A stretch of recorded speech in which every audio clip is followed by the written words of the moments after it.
Hello everyone and welcome to your second royal reading today, a Friday here at MadWorldTarot. We are looking at Meghan Markle and her money-making schemes. And this one is allegedly a potential pyramid scheme, and that's according to Enty, the lawyer who runs Sedan or Crazy Days and Nights. It's a rumor mill, a gossip site. So we have to say we're in the territory of wild speculation and gossip at this point. But according to Enty, and I'm going to quote, to tie in with her whole Flounders thing, the illiterate one, Meghan Markle, wants to create her own Founders Circle type thing, where people would get to meet with her and there would be a gathering. It's appalling English, but I'm just reading it as written. Her idea is to ask for $1 million to become a founder.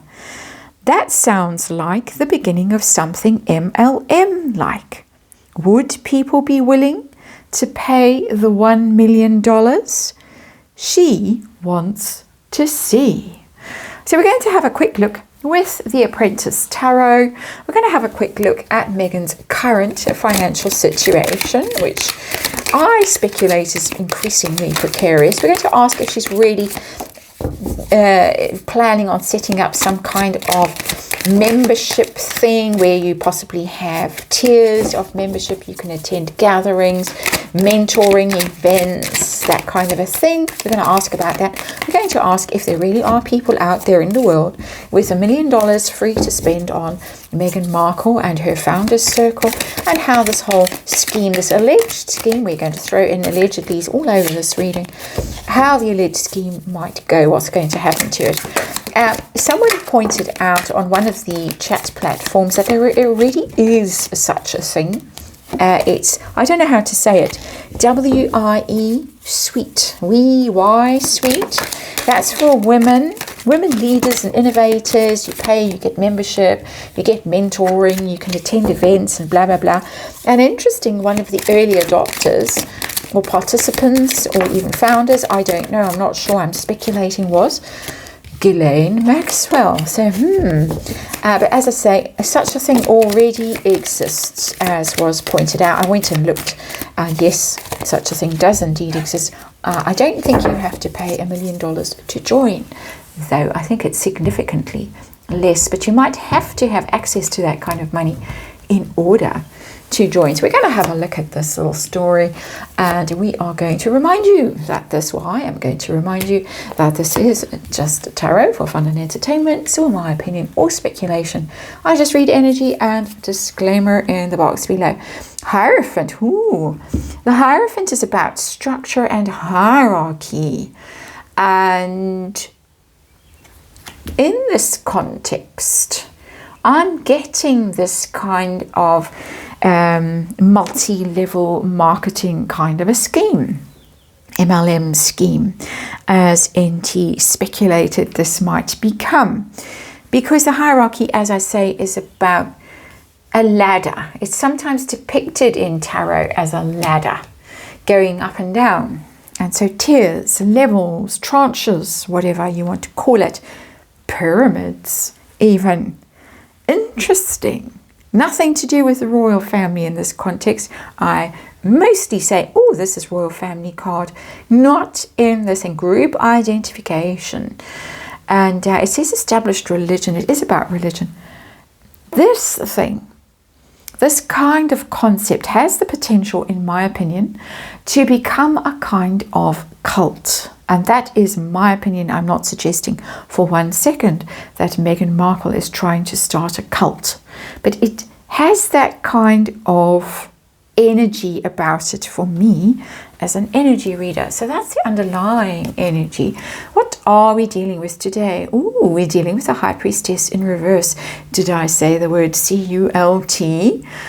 That is the card of that. The High Priestess, just by the way, it's supposed to be intuition and all that sort of stuff. The inner voice, the still small voice of calm, mysteries. It's in reverse. It's in reverse when you're not following your intuition, basically, when you're being very cagey about something.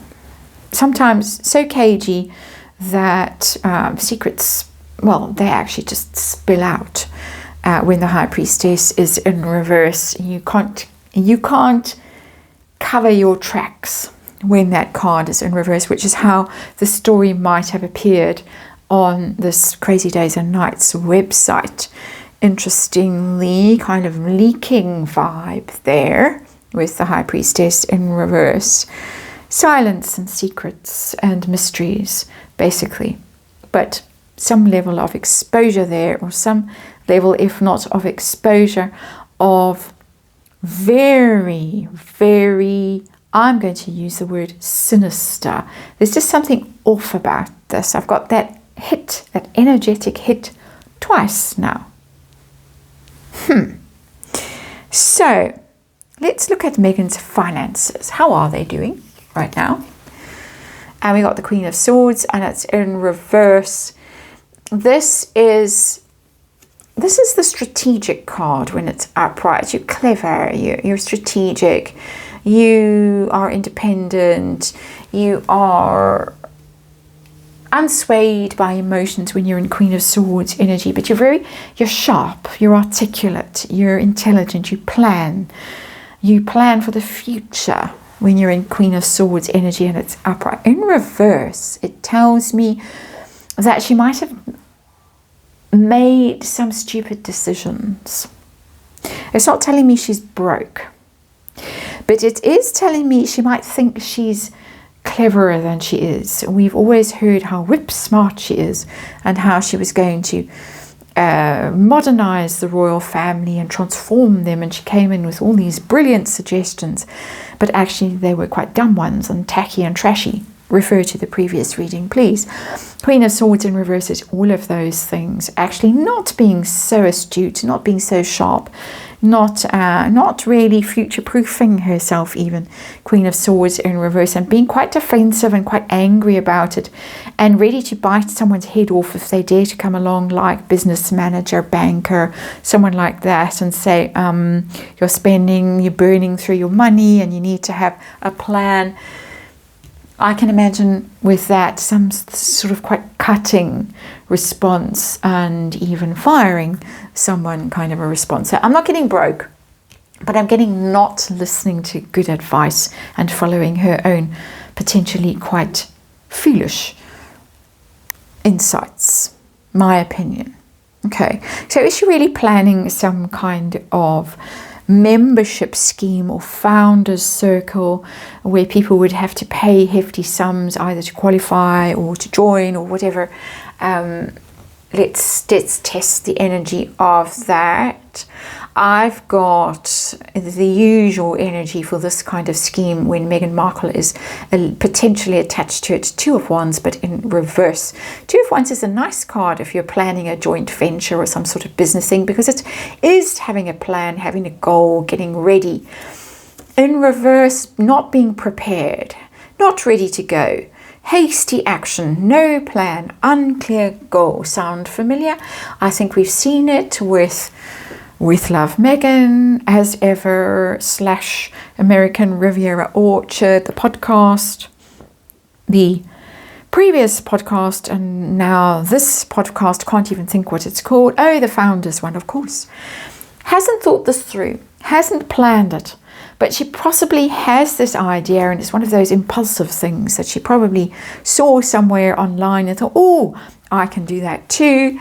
Don't have to do any planning. I can have a vision board. Don't have to have a business plan. Don't have to have a CEO. Don't have to think it through, anything like that. Just decide that I'm going to do this, announce it to the world. Like she announced last year she was going to be making jam, and she sent out those 50 jars of jam, and only a few, I think 9 people actually even acknowledged them. It's the same energy. But I think the idea is there at the moment. I think maybe after a bit of a bender, she had the idea and told it to someone. That's how I'm reading this card. It's, of course, all my opinion, all speculation, and for entertainment purposes. Are there really people out there with access to $1 million who are stupid enough to give $1 million to Meghan Markle to join a Founders Circle. I mean, people surely, before they do this, would listen to the Founders podcast. I haven't listened because the sound of Meghan Markle's voice makes my ears bleed at this point. But I have listened to quite a few commentators who have analysed the podcast, bless them, still sane, still with us, and not one sensible bit of business advice has come from Meghan Markle, and possibly about 1.5 bits of sensible business advice have come from her guests, allegedly, according to these poor people who have suffered through the podcast. So are there people stupid enough out there to have heard this bilge on the podcast and thought, let me throw $1 million at Meghan Markle to join her Founders Circle? You can imagine they would have to walk on hot coals and dance around in the moonlight and chant and have vision boards and burn things in fire pits and stuff like that. You can just see it, really. Not really, no. This is an idea that is going to collapse under its own pressure almost immediately. 10 of one laugh. 10 of wands in reverse. This is being heavily burdened, struggling along. The poor little peasant clutching his fardels, and in reverse you can hear them clattering to the ground as the peasant tips forward and lands flat on his face, or in this case Meghan Markle lands flat on her face, perhaps clutching that bottle of rosé, at the bottom of which she saw this vision for her future, this Founders Circle. It's telling me no, there aren't going to be people with the spare $1 million to invest in this latest project. But that's the bad news there. But let's just see. There's lots of bad news in here of being ill-advised, of being ill-prepared, of falling flat on your face. But final question. Any hope or chances of this thing actually seeing the light of day and sort of having liftoff? And I'm getting that early White Brothers or Wright Brothers flying machine kind of a thing at this point, made of sticks and, strange propellers and stuff. Someone having to dive out of it. Oh, we've got the 10 of Cups. So, supported, loved, happy, joyful, joy. We've got joy, emotional fulfillment, all of that, creative finale. We might get, like we saw with Love Meghan, we might get Instagram, we might get dancing around the fire. I hope fervently that this does come to pass, because we might get some sort of support from Gwyneth Paltrow, those kinds of people. And they'll give a show of support, but there won't actually be any money, because 10 of Cups is not a money card. It's an emotional support system. So it'd be a bit like the jam that went out, and then a few suckers put it on their own Instagram accounts and then look like real fools afterwards. So I think we're going to get, I'm joining the Founders thing. Possibly the fools that have been on with Love Meghan are going to suddenly show up with a badge or a cap or a t-shirt and dance around the garden barefoot. You can't be anything but barefoot in Montecito, apparently, and then sprinkle some flowers over it, some dead flowers, and that will be the end of that. That's how I imagine this going, and dying to see it. And I hope you're dying to see it too. Thank you for watching. I'll see you again tomorrow.